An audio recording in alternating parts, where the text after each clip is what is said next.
சாமல்பட்டி ஊராட்சியில் இஸ்லாமிய நகர் பகுதி மக்களை அடிப்படை வசதி இல்லாமல் தவிக்கும் அவலம் பலமுறை புகார் அளித்தும் நடவடிக்கை எடுக்காத ஊராட்சி மன்ற தலைவர், வட்டாட்சியர், வட்டார வளர்ச்சி அலுவலர்கள் மீது மாவட்ட நிர்வாகம் நடவடிக்கை எடுக்கப்படுமா? அப்பகுதி மக்கள் கோரிக்கை. கிருஷ்ணகிரி மாவட்டம் மத்தூர் அடுத்த சாமல்பட்டி ஊராட்சியில் இஸ்லாமிய நகர் பகுதியில் சுமார் 50 ஆண்டுகளுக்கு மேலாக 75க்கும் மேற்பட்ட குடும்பங்கள் வசித்து வருகிற நிலையில் கடந்த 4 ஆண்டுகளாக அப்பகுதியில் அடிப்படை இல்லாமல் ஆபத்து அவசர காலங்களில் ஒரு ஆம்புலன்ஸ் வாகனங்கள் செல்லவோ முடியாத நிலை. தெருக்கள் ஆக்கிரமிப்பு இருந்து வருகிறது. சுற்றி குப்பைகள், சாக்கடை கழிவுநீர்கள், நோய் தொற்று ஏற்படும் அபாய நிலை உள்ள நிலையில் இதை பற்றி ஊராட்சி மன்ற தலைவர் மற்றும் வட்டார வளர்ச்சி அலுவலர், வட்டாட்சியர், மாவட்ட ஆட்சியர் இடத்தில் பலமுறை அப்பகுதி மக்கள் புகார் அளித்தும் எந்தவித நடவடிக்கை எடுக்காததால் இந்த செய்தி வாயிலாக அப்பகுதி மக்கள் கூறி வருவது என்னவென்றால், எங்களுக்கு அடிப்படை வசதி ஏற்படுத்தி கொடுக்காமல் எங்களை ஓரம் கட்டுவது காரணம் என்ன? இஸ்லாமிய மக்களை மட்டும் வஞ்சிப்பது அதற்கான காரணம் என்ன? தமிழ்நாட்டில் சமூக நீதி ஆட்சி நடந்து கொண்டிருக்கிற நிலையில் இஸ்லாமியரை வஞ்சிப்பது எந்த விதத்தில் நியாயம்?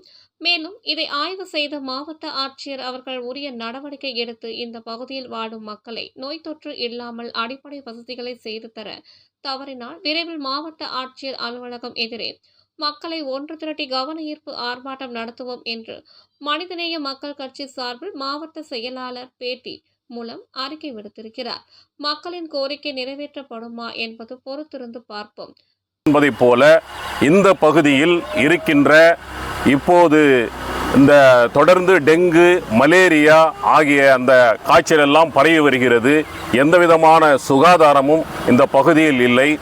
சரியான முறையில் மின்கம்பங்கள் சீரழிந்து இருக்கிறது. அந்த மின்கம்பங்கள் சீர் செய்ய வேண்டும். அங்கே இருக்கின்ற காய்வாய்களை தூர்வார வேண்டும். அங்கே இருக்கின்ற மரங்களை கொசு தொல்லையால் அவதிப்படுகிறார்கள். அதையெல்லாம் அப்புறப்படுத்த வேண்டும். இந்த ஊராட்சி மன்ற தலைவர் ஏன் தலையிட மறுக்கிறார்கள்? அதே போல இந்த சாலை ஆக்கிரமித்து ஒரு 10 அடி ஆக்கிரமித்துள்ளதாக இந்த பகுதியினுடைய மக்கள் தொடர்ந்து வலியுறுத்தி வருகிறார்கள். அது சம்பந்தமாகவும் மாவட்ட ஆட்சியரிடம் புகார் மனு அளித்தும் இதுவரை எந்த அதிகாரியும் வந்து அதற்குண்டான நடவடிக்கை எடுக்கவில்லை. தொடர்ந்து இதேபோல் புறக்கணிக்கும் சூழ்நிலை ஏற்பட்டால் மாவட்ட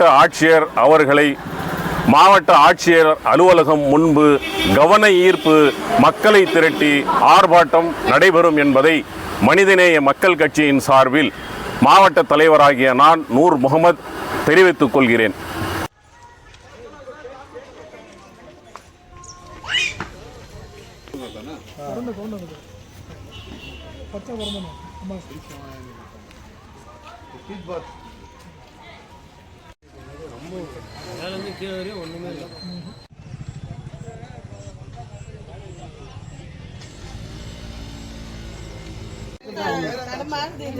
இதே மாதிரி தான் லாஸ்ட் வரைக்கும் இதே தான்.